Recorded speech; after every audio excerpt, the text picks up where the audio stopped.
Hello everyone, nandito po tayo ngayon sa onion farm ni Sir Apolonio Talino ng Barangay Pesa, Bongabo, Nueva Ecija.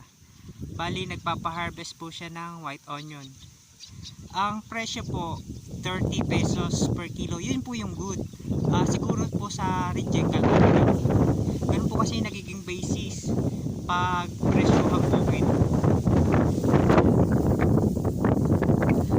Ito po yung sibuyas na ikakat ng mga onion farmers.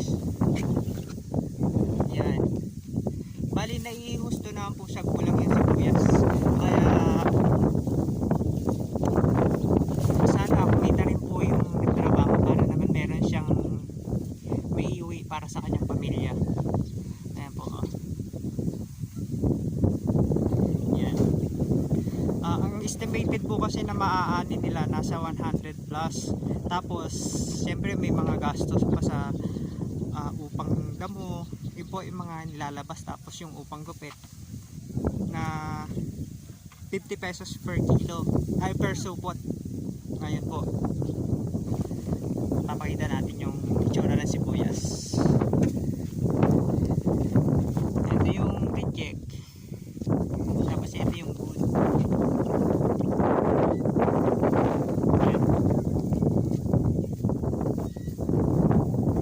Ayan po sila ating nagkakat ng tao na sibuyas. Ayan po yung lahat.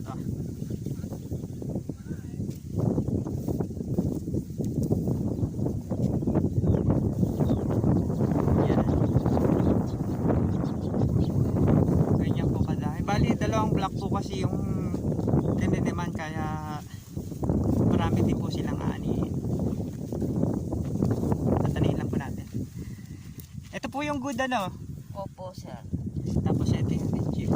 Reject po yan.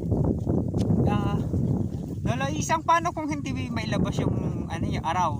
Binubuo din po ba? Hindi po.